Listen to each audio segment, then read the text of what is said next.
Құрметті өнерсүйер қауым, Қазақ әдебиеті газетінің «Бір күйдің тарихы» атты эстафетасын атыраулық күйші Темірбек Қайдаровтан қабыл алып бірге орындап берейін деп отырмын.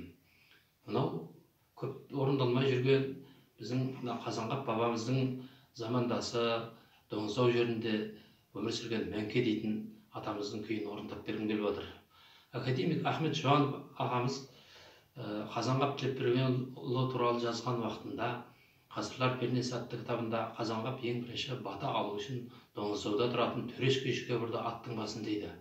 Сол атақты Қазанғап бабамызға бата берген қасиетті Доңызтаудан шыққан күйшілердің, төрештің елінен шыққан күйшілердің бірі Мәңке дейтін, Дағарлы Мәңке дейтін күйші атамыз. Өзі би болған, 40 жасында би болған адам, өзі домбырашы. Осы Қоңыр дейтін күйі шығарған осы күйдің кішкене тарихын айта кеткім келіп отыр.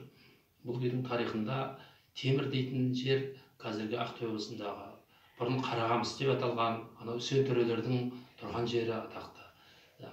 Осы жерде үлкен бір жәрмеңке болып, сонда бір бай айтқан екен дейді: егер кімде-кім өнері асып, менің қызымнан артық күй тартатын болса, соған мен өзім қызымды берем деп айтты дейді.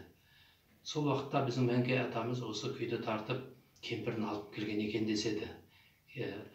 Осы кісілердің біз ұрпағы болып келеміз. Мәңкенің осы ұрпақтан ұрпаққа жетіп келе жатқан күй, атақты күйші Машадақ Нәжімедин Мәмбетәлин дейтін күйші, халық ішіндегі аты Машадақ, осы ұстазымнан үйреніп мен жеткізіп отырмын. Бұл күй қазір халыққа таралып кетті. Осы Қоңыр күйін орындап берейін.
Бұл эстафетаны өнер университетінің профессоры, Қазақстанның еңбек сіңірген әртісі Тұрар Әліпбаевқа жолдаймын.